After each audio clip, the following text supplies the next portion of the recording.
to tell you a little bit about how Peter's poems also work theatrically. And I think it's something that all poems should try and do. It's something that Peter's poems do particularly well. The reason I think that they work so well theatrically is that they do two things. The first is that they flirt with the esoteric, and the second is that they avoid explaining themselves too much. And those are two things that we really lack today. And really they're things that have always separated good poetry from bad poetry. I think with a broader viewpoint though, there are two things that separate poor communication from good as well. So when I say that Peter's poems flirt with the esoteric, what I'm suggesting is that you don't always know what's happening there. There are some secrets that are locked away in Peter's poems, particularly, I think, from him.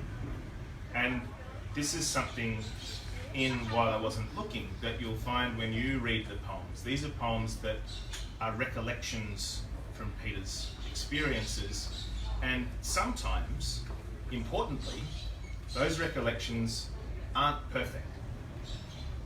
These days we don't really have access to imperfect memories. We have access to plenty of perfect ones, which is why we spend so much time speaking into microphones and looking at phones that are recording everything we say.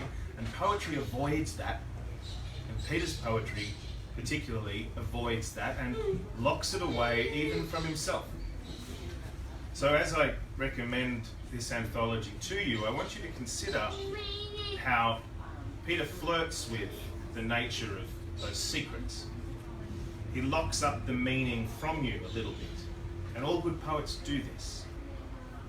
They allow you to brush past the meaning of the poem, like walking through a garden and brushing against some basil, and then brushing against some mint, and then brushing against some lavender, and instead of thinking, oh, well, I just did those three things, you just think, wow, I smell really good.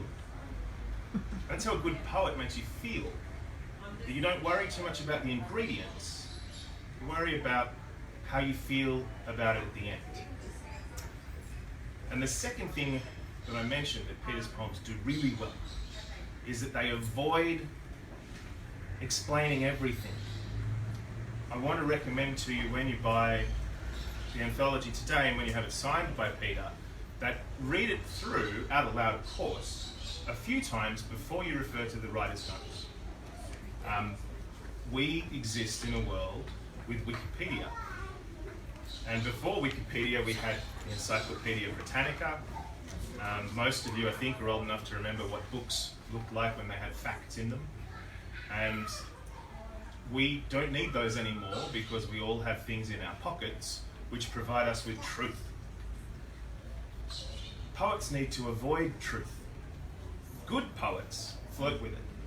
And that's what Peter's done in this anthology. There is enough meaning there so that you will create your own Wikipedia page about a poem, and then, like any good wiki, you'll be able to come back and edit that the next time you read it. But I do say, avoid the writer's notes at the end. Find your own meaning in these things and allow Peter's great words to be both esoteric in a flirtatious way and also to provide some meaning in a world where all too often we take for granted that things mean exactly what they appear.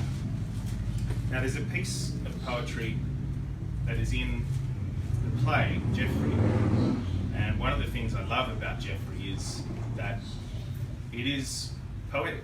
There are snatches of poetry that erupt from characters and emerge from narrative, and often they seem a little, to quote that other great playwright, out of joint.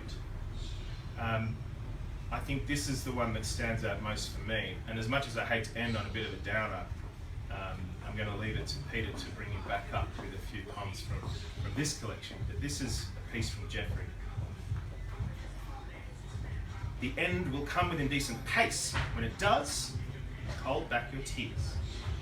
Keep those salty clouds till later days.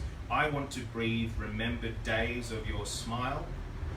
At my last gulps, leave me with your image, held behind last closed lids. Only then cry your oceans. Tell the world, and talk in funny parables, lengthy and grim, smartingly funny, of who I was, not might have been, and of our love. Thank you.